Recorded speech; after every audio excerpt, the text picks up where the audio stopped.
Salut les phytophans. Alors aujourd'hui on se retrouve pour la première fois de l'année au jardin et pour ça j'ai récolté une quantité de compost, ce que j'avais au fond de mon tas de compost que j'ai pas réparti sur mes parcelles.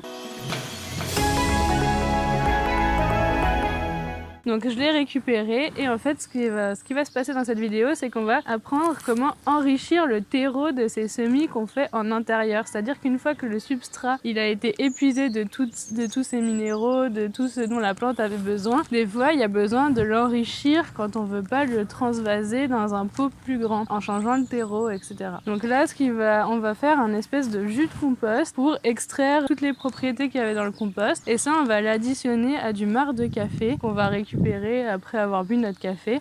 On va mélanger, on va en faire un jus qu'on va filtrer et ça va nous servir du coup à enrichir nos semis. C'est pas la seule méthode pour enrichir vos semis, il y a aussi l'urine, je sais pas si on vous en a déjà parlé, mais du coup on peut diluer l'urine de 10%, c'est-à-dire 10% d'urine, enfin 10 ml pour 90 centilitres d'eau. Et après on va le répandre sur les parcelles pour enrichir le sol. Mais ça peut fonctionner que si vous ne prenez aucun médicament, qu'il n'y a aucune pathologie derrière et que l'urine est saine. Donc ça c'est un autre moyen d'enrichir soit ces cultures, soit ces semis en intérieur. Donc c'est parti, on va aller récupérer le marc de café et après je vous montre comment ça se passe.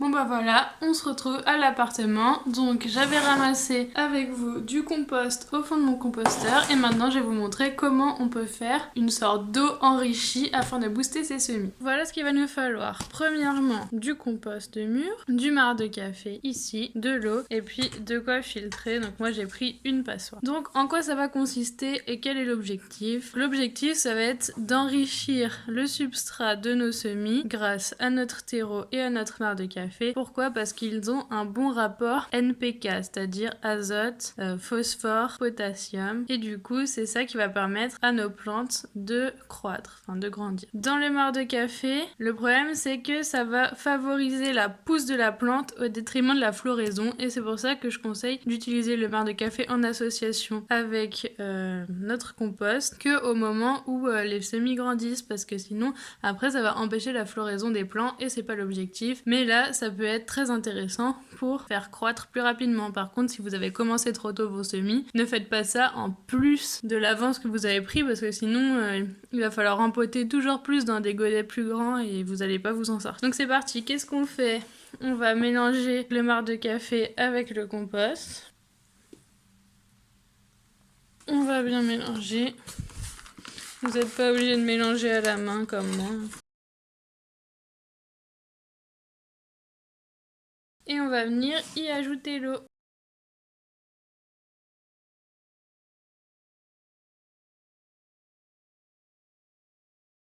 Et je vais pouvoir aller re-remplir et rajouter encore un peu d'eau. Le but c'est que tout soit recouvert et qu'on puisse en extraire une sorte de jus de compost. Je sais qu'il existe des composteurs avec des bacs de récupération de jus de compost qui peuvent être très intéressants pour enrichir vos plants quand vous n'avez pas accès par exemple à de l'urine ou là à un compost mûr avec du coup du marc de café. Pour vous montrer un petit à quel point c'est important d'avoir un bon terreau et un terreau bien enrichi pour que les plantes puissent pousser. Donc là j'ai un exemple, c'est des piments Goria, je les ai semés exactement en même temps que ceux que je vais vous montrer, sauf que eux ils ont été semés dans un terreau universel et ceux-là dans un terreau semi-ébouturage. Et en fait il y a beaucoup plus de nutriments dans ce terreau-là que dans le terreau universel utilisé ici et donc les plantes se sont vraiment beaucoup mieux développées, ce qui va me permettre d'avoir des plants beaucoup plus tôt que ceux-là. Donc c'est pour ça que je vous conseille de soit utiliser de base un très bon terreau pour vos semis, soit de les enrichir si le terreau a été épuisé. Ça arrive que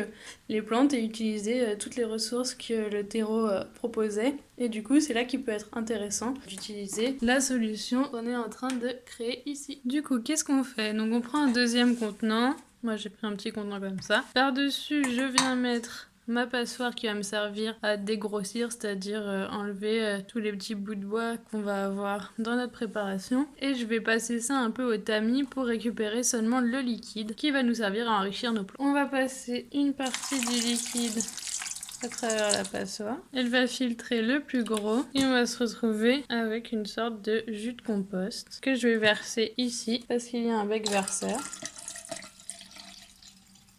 Et et après je vais pouvoir arroser directement. Pour cette technique-là, il n'y a pas forcément besoin de dilution. Ce n'est pas comme avec l'urine qui va être un petit peu agressive et du coup qui va avoir besoin d'être diluée à 10% pour être tolérée par les plantes. Là, on va pouvoir utiliser directement notre jus de compost, soit directement comme ça, soit dans un vaporisateur. Et du coup, l'usage est beaucoup plus simple. Ce qu'il est important de savoir, c'est que cette mixture, on va dire, est utilisable simplement pour les plants qui ont au moins 2 vraies feuilles. Qu'est-ce que c'est 2 vraies feuilles? Donc là, je vais vous montrer un exemple. Là, à l'extérieur, il va y avoir les 2 premières feuilles qui ont poussé et au centre, il va y avoir les vraies feuilles. Et c'est à partir du moment où on voit ces 2 vraies feuilles qu'on va pouvoir enrichir notre substrat. Avant, en fait, le plant n'aura pas développé assez de racines pour être capable d'assimiler tous les nutriments qu'on va lui offrir, c'est-à-dire un rapport carbone-azote très intéressant. On va venir verser un petit peu. Comme un arrosage traditionnel.